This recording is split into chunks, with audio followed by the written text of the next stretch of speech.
Welcome to the Thought Leaders video blog, where industry executives share their insights and vision in today's landscape of live entertainment.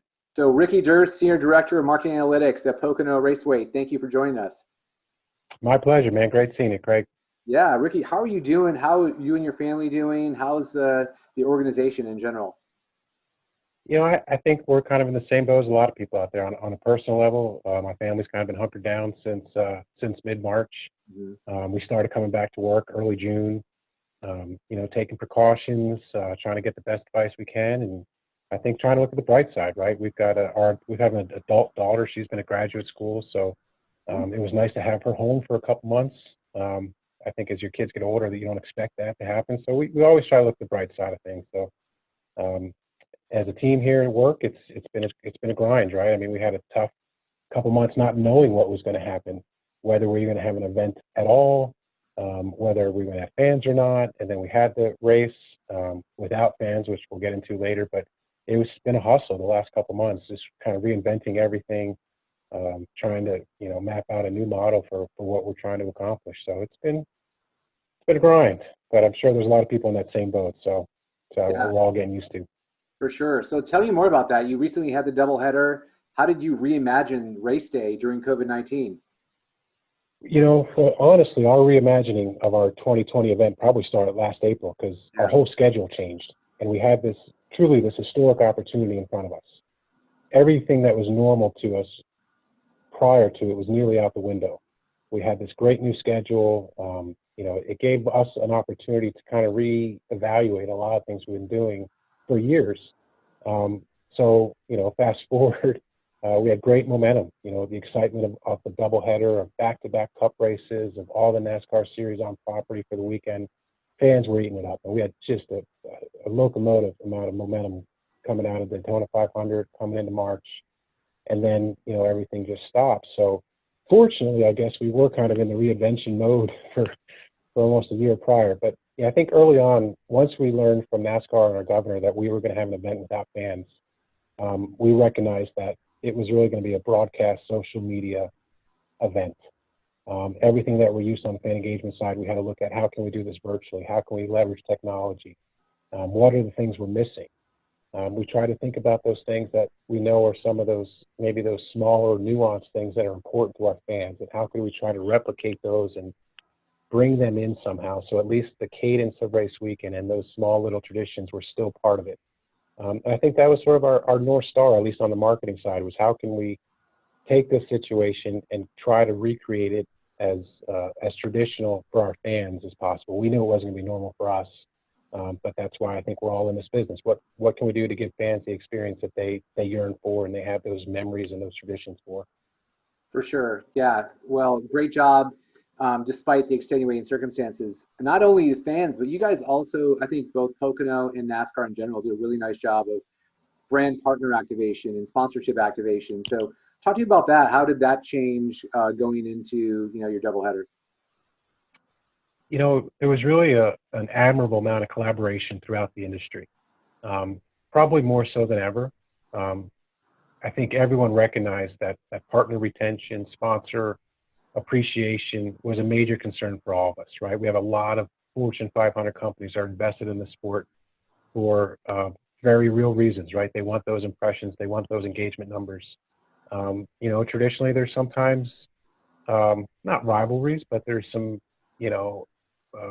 protectiveness with partnerships. And I think all of us sort of had a fresh approach that we had to drop those guardrails a little bit. We had to be willing to work with teams and their partners a little bit more openly than we have in the past, if that partner was not necessarily a partner of ours and vice versa.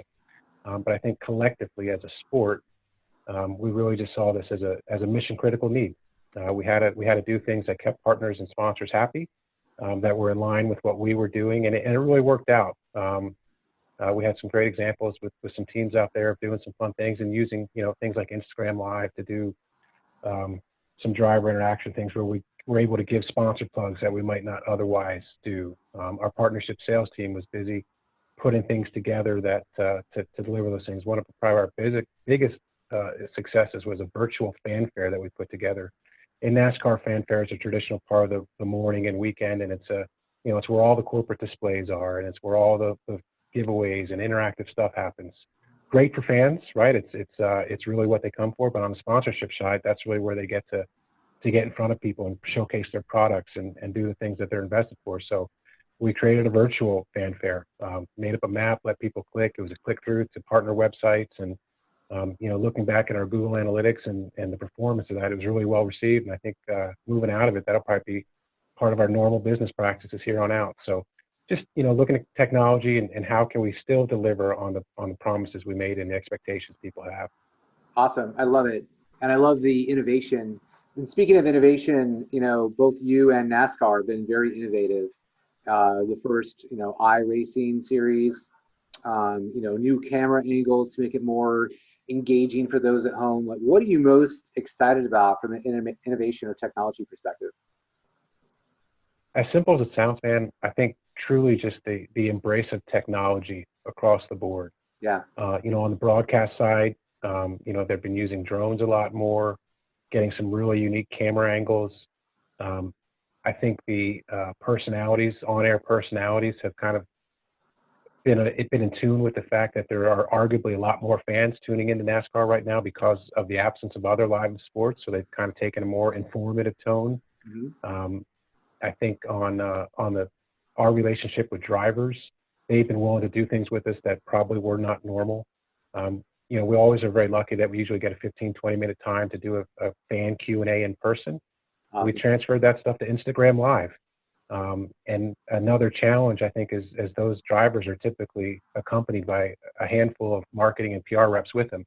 They didn't have that comfort level because of travel restrictions. So, we have to applaud the drivers and teams that they were willing to be in their motorhome and log on Instagram and trust us that an Instagram Live for 15 minutes is going to be pretty cool and pretty active. So I think overall, just that general embrace of technology and willingness to use the resources we all have to deliver a great product for the fans. And I think that went down, I mentioned broadcast drivers, but I think it was also from the fan perspective, it was sort of cross-generation too, right? Probably one of the coolest experiences was we did a Zoom conference call with one of our drivers, Eric Amarola, in our kids club. Cool. And it was awesome. Like the first 5 minutes before Eric joined, just watching the kids log on, right? These 8, 10, 12-year-old kids. And it was just so second nature. It always amazes me how intuitive kids are with technology, but I think it's exciting, right? Because technology is not going anywhere. Hopefully this COVID gets out of here, but the more I think we all embrace technology, the more fun it's going to be. Awesome. I love it. So, you are an innovator, family-run track. You're also an important member of the community. There was a great article from the Philadelphia Inquirer about what you've done to embrace the community during COVID, specifically for graduations. And I'm going to share some examples here of some photos from that. Can you talk us through what you guys did and how did this unfold? Yeah, I tell you what, man, this was like a perfect antidote for the tough times we've all been challenged. To be able to work with members of our community and deliver a memorable experience for about 8 different classes of the class of 2020 was really, and I mean, look at the smile on the face, and that's what it was all about. So we got approached probably about the last 5 or 6 years. We've been doing some outreach with local schools to try and use motorsports as a platform for STEM education. It's a natural fit, right? So that proved some real value this spring. I got an email from one of the superintendents we worked with, whose back was up against the wall. He had no opportunity to do a traditional graduation, so he floated this idea by us: can we use the track and have kids process in their cars and keep it socially distant? And truly, within minutes, I think we all recognized the opportunity and the good that it would do for the community. So, as I said, we worked with 8 different schools so far. Each one was modified our model a little bit, as you can probably appreciate, and people out there in the world of academics, few things are more sacred than that graduation ceremony. Man, that thing hasn't changed since the first diploma was handed out. So, we tried to bring as much of the track resources as we could, using the front stretch, using the pace car, using our video boards, reaching out to drivers to shout out messages, and then working with the schools to, their traditional moments, the valedictorian address, the salutatorian address, the procession. So most of those things were pre-recorded. You can see there we used our video boards. We also have an FM transmitter on property that we usually use it on a race weekend, so you can dial in the PA system. So you see there, kids and families were sitting in their cars, dialed into 87.9 FM, listening to the speeches on the big boards. Everything was projected. Awesome. Our team was hustling around getting the kids in alphabetical order. So basically, when all the speeches were done, just like a normal graduation, rather than walking across the stage to get your diploma, kids got in their car or stayed in their car, drove down the front stretch, and crossed the start-finish line. And obviously, there's some great symbolism there, right? You're crossing the start-finish line. You're Awesome. ending one part of your life, starting a new part of your life. Some principals waved the checker flag. It was great. Our local cable provider came on board and did all the video production. So we were able to stream it live. They went to schools and did all the audio, so we get all the speeches properly recorded. It was fantastic. It was really, just really kind of the essence of a community collaboration. And as we talked to the administrators and to the student representatives, no one had any idea what to expect. Everyone had a little bit of nervousness. We all thought we could pull it off, but none of us knew what the reaction would be. And from the moment we opened the gates on the first one, you saw the excitement in the kids' eyes. That's awesome. The parents, that they had the relief that there was something their kid was going to have to remember. The administrators, I think there was a great relief in the administrators that they're like, whew, all right, we did this. And we gave that capstone shared experience to the class. So, and ultimately, it really was just something that was in line with what Pocono Raceway does and stands for. As you mentioned, we're family owned and operated. The Mattioli family's been actively engaged in the community as long as they've been doing business here. And it's really sort of what's expected of us. So when the opportunity presented itself, it was just another way to put some thought to it and say, okay, how can we deliver this? And it was fantastic. We got some great media out of it. We had ABC here. We had the Swiss Broadcasting Company, so it went global to the French and German-speaking world. It was, you can hear it in my voice, I hope. I mean, it's been a tough couple months for all of us, but to be part of something like that was great. So many smiles, gratitude, thankfulness. It was needed for sure.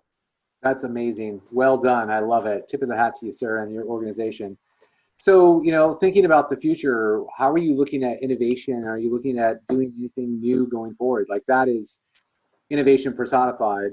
Obviously you just did a doubleheader and that's the capstone of the year, and you mentioned maybe bringing forward some of the new innovations into the future for the new normal. So are there other new things you're looking at potentially approaching? At the moment, we're kind of taking a little bit of a deep breath, but I think as I alluded to, mother, what's the expression? Necessity is the mother of invention, right? So we were kind of thrown out there. We use things more actively than we had before: Instagram Live, Facebook Live. So I think we'll continue to use those in terms of the fan engagement stuff. I think that the technology and platform you guys give us, the online purchase process, the mobile ticketing.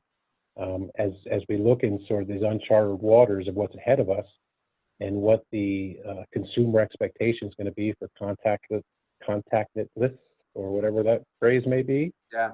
I think we'll just continue to look at those products and those technologies that you guys can give us and provide to us already, that we can continue just giving fans what that expectation is. Because I think this is going to be a game changer. I think hopefully this does change and gets back to a more normal, but I think it's reasonable to think there's still going to be some caution. There's still going to be some hesitation. And as folks in the live event business, we need to be prepared. So if we can use technology, mobile ticketing, any type of contactless entry, stuff like that, I think all of that's in our radar, and we'll see where it comes to it. But I think full tilt, technology and embracing technology is what we're all going to have to do.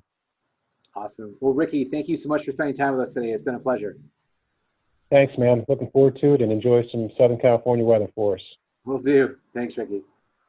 All right. Take care.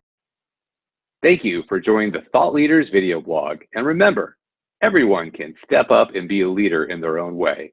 We look forward to seeing you next time.